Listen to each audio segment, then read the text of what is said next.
So you've saved up money over the years and you're unsure what to do with it, right? If you then forgot all about that money and left it alone for a year, it wouldn't have grown. There would be exactly the same amount of money as you put there in the first place. In fact, in real terms, it would probably be worth less than when you put it there because the cost of living is likely to have risen during that time.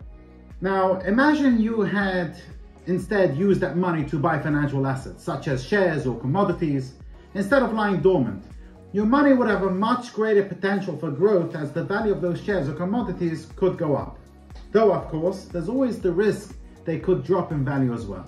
Trading the financial markets is all about balancing that risk with a potential reward and picking assets likely to move in your favor. As we'll see, if you do this sensibly and intelligently, the rewards could be much greater than simply letting your money sit in a bank account or under the mattress. Now, what I've just described is called investing, essentially a long-term form of financial trading, which involves buying and holding financial assets over a number of months or years. But long-term investing isn't the only way of participating in the financial markets. There's also active trading, sometimes known as speculation.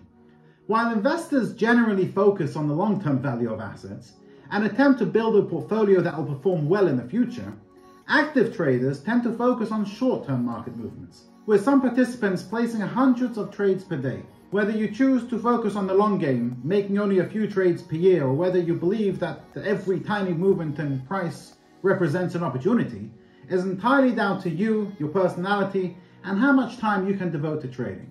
Companies offer shares for various reasons. Watch this video to find out why. And if you found this video helpful, please let me know by giving it a like and feel free to subscribe for more. Thank you for watching and stay safe.